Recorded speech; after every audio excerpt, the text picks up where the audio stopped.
Shalom, content de vous retrouver de nouveau sur la chaîne télévision de Mahon Meir. Aujourd'hui, nous allons continuer à parler de ce personnage éminent, comme je vous l'ai dit, pas atypique, mais en tout cas tout à fait particulier, parce que ce particularisme-là va faire valoir une nouvelle civilisation, celle des Hébreux, telle que je l'avais expliqué dans l'émission précédente. Nombre de moments vont être opportuns pour Abraham, mais aussi nombre de moments vont être éprouvants pour Abraham.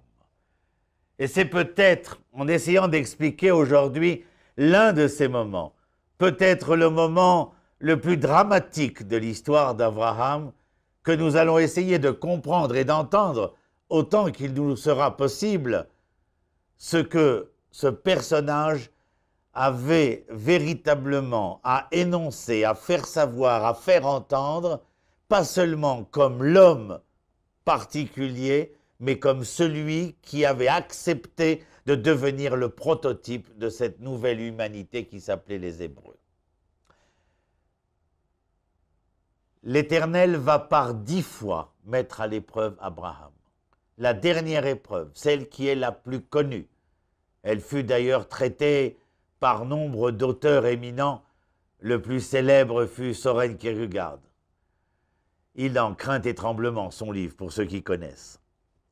Mais en tout cas, nous restons proches du texte, à essayer de comprendre à travers la formulation du texte, à travers les mots, les verbes et les compléments utilisés, ce que le texte a voulu nous faire entendre.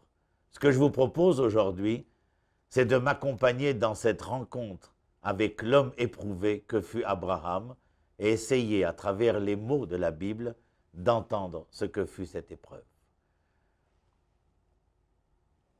Je voudrais faire précéder mon propos d'une évidence tout à fait nécessaire à entendre et à appréhender. Lorsque le texte écrit, il utilise des lettres. Chacune de ces lettres va composer le mot, et chacun de ces mots composer la phrase, et chacune de ces phrases un texte. Je veux que vous sachiez que chaque lettre est une note, chaque mot est un temps, chaque phrase une mesure, et les textes véritables symphonies fantastiques ou pastorales. En tout état de cause, chacun des mots écrits ici est entouré de blanc pour la lettre, pour le mot, pour la phrase et pour le texte.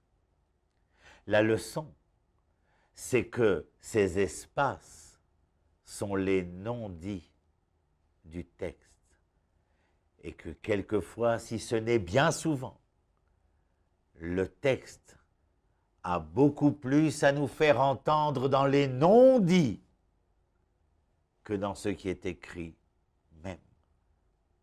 Je vous en prie, venez avec moi.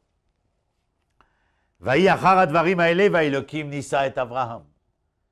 Après ces événements que subit Abraham, lequel, tout simplement, par exemple, le fait qu'il n'était pas encore le père de cet enfant tant attendu et si promis.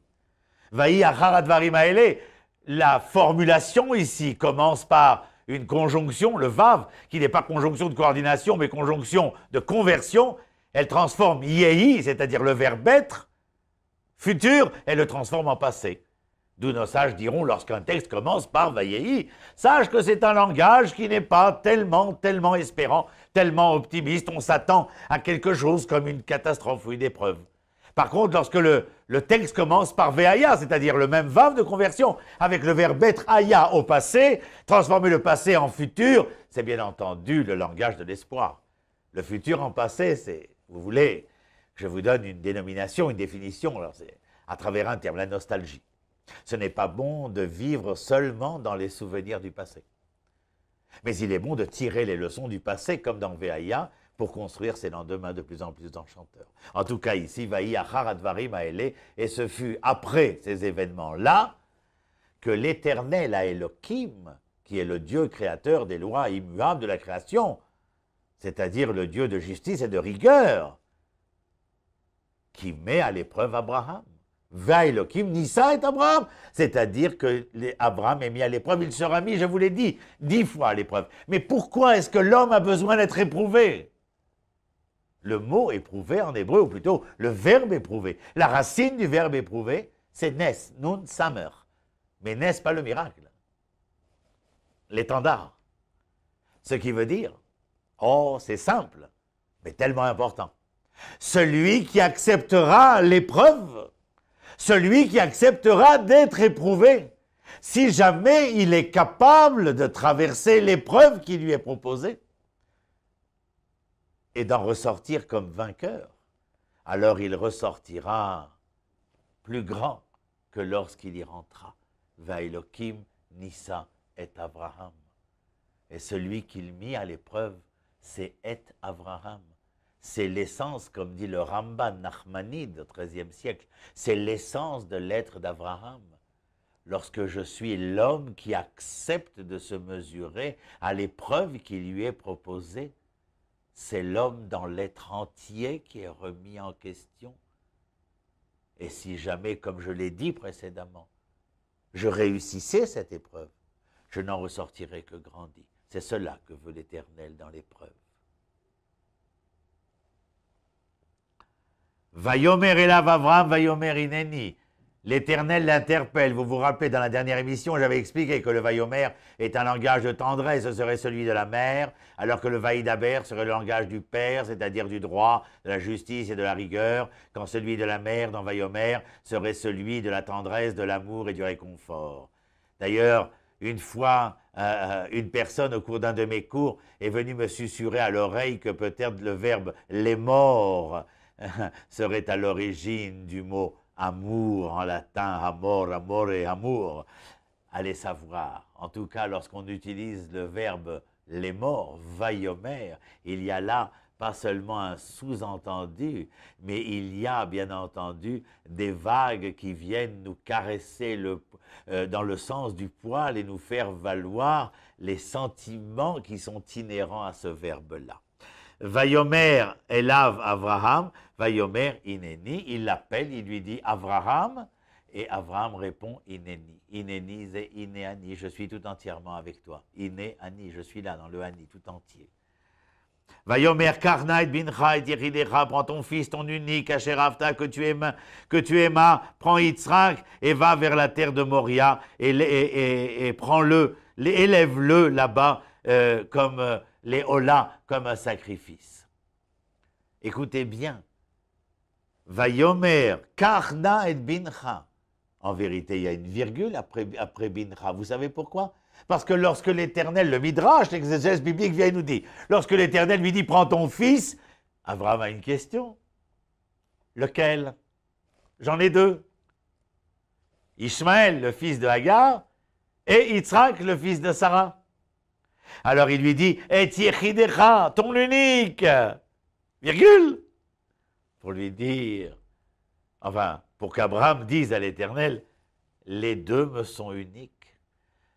Bon, d'accord, Asher Afta, celui que tu aimas, celui que tu aimes, virgule. Parce qu'Abraham dit à l'Éternel, manque de chance, je les aime tous les deux. Alors là, l'Éternel est obligé de réduire le propos et de le rendre plus précis. Il lui dit, et Yitzhak, de la même manière que toi, Abraham, est mis face à l'épreuve dans tout l'Abraham que tu es, de la même manière, je te demande de prendre Yitzhak dans tout ce qu'est Yitzhak, ou plutôt, si vous préférez, dans tout ce que représente Yitzhak à tes yeux. Le fils tant attendu, qui maintenant est là, celui-là, tu voudrais que je le prenne et que je l'emmène sur les hauteurs de la colline que tu m'indiqueras, afin de lui faire gravir les pans de cette colline et de le sacrifier sur les hauteurs de cette colline. Je ne sais pas si vous avez fait attention, mais l'Éternel réitère la rencontre de Abraham et d'Yitzhak avec cette colline, comme il le fit lorsqu'Abraham se trouvait à Haran et devait se rendre en terre de Canaan, c'est-à-dire en terre d'Israël. l'Éternel dit à Abraham, Lech lecha el eretz Moria. On a appris ensemble la dernière fois. Lech lecha, ce n'est pas va pour toi, c'est va vers toi. Encore une fois, de la même manière qu'il te fallut partir à la rencontre de toi-même pour que cette terre, pour que cette matière terrestre puisse être le socle sur lequel tu pourrais reposer, de la même manière, il y a une autre rencontre, plus transcendante à celle du corps. Il y a celle de l'esprit. Ce corps n'est pas un corps animé par le corps, mais animé par l'âme qui lui est insufflée dans ce corps. Je te demande d'aller à la rencontre de cette âme, de cette essence, de cet esprit. Et pour cela aussi, il te faut te mettre en marche vers celui que tu es. Car tu ne pourras rencontrer ce que je veux que tu trouves, cette dimension de l'âme d'Israël pour laquelle tu es le prototype, la pierre angulaire, que si tu es capable une nouvelle fois de partir encore à la rencontre de toi, mais cette fois-ci non pas dans l'être seulement identitaire, mais comme l'être porteur d'une dimension transcendante qui devra servir non seulement le peuple que je t'ai promis, la terre que je t'ai promise, mais l'humanité qui t'attend. Vous imaginez le programme, ou comme disait Lévinas, le projet divin, le projet en deux mots. Vous êtes pro ceci, pro cela. Nous, les Hébreux, nous sommes pro-jet divin. Le jet divin, c'est le Verbe. Le Verbe, nous l'avions déjà dit, est créateur. Nous sommes pour le Verbe créateur. Nous sommes pour ce que l'Éternel veut engendrer, veut générer dans ce monde. Alors nous sommes pro-éternel. Mais nous disons que nous sommes en pleine identification avec le projet divin. Il lui dit, Lech lecha, mets-toi en marche. Cette fois-ci, comme je l'ai expliqué, vers les tréfonds de l'intériorité transcendante de l'être. Mais vers où? Vers la terre de Moria. Est-ce une terre pour une simple rencontre entre l'homme physique et la terre physique? Non point. Il s'agit ici de la rencontre de l'homme dans son esprit d'homme, dans l'âme et la conscience qui le représentent et qui le définissent, avec cette colline qui s'appelle comment? Vous avez entendu le terme? Moria. Ara Moria, vous connaissez, c'est cette colline sur laquelle le temple sera bâti et qui se trouve à Jérusalem, au-dessus du Kotel aujourd'hui. Moria, intéressant comme terme. La montagne, la colline s'appelle la colline de Moria. Ah, ça ne me va pas. J'ai l'impression qu'on a contracté deux mots. Exactement. La colline de Moria, c'est la colline où Ya Moré. Ya, Yudke, l'Éternel. Moré enseigne. La montagne où l'Éternel enseigne, c'est là-bas que je veux que tu te rendes. Mais tu ne pourras me rencontrer à moi qui enseigne là-bas que lorsque tu auras suffisamment parcouru les chemins, les méandres de ta propre identité, qui ne se suffit pas de la résidence simplement matérielle de la terre, mais qui, comme à l'homme, doit insuffler une âme à cette terre pour qu'elle soit véritablement, elle aussi, la collaboratrice du projet divin. C'est peut-être difficile, mais on peut réécouter l'émission plusieurs fois. Lech lecha el eretz Moria, ve'aleu sham leola. Aléou, c'est le faire monter, monter, l'élever. L'élever comme quoi? L'élever comme une Ola. Ola, c'est un sacrifice qu'on amenait. Par exemple, on amenait Khatat, c'est un sacrifice face à l'erreur, mais cette erreur, on la rapproche plus de l'erreur matérielle, de l'erreur du corps, alors que la Ola était amenée, par exemple, pour une erreur dans la pensée de l'homme. On donne cet exemple, bien entendu, que la femme, au moment d'accoucher, du fait des douleurs de la naissance, de la délivrance, de l'accouchement, elle se dit « je n'aurai plus de rapport avec mon mari ». Erreur quant à la relation entre l'homme et la femme, bien entendu, et je ne voudrais plus d'autres enfants pour ne plus avoir à souffrir. Non plus erreur dans le corps, mais erreur dans l'esprit. Alors on amène un sacrifice concernant l'erreur matérielle et un autre sacrifice, l'erreur spirituelle. C'est donc la terminologie de Ola, de le faire monter comme un Ola, il peut être entendu le sens sacrificiel qu'il y a derrière ce terme,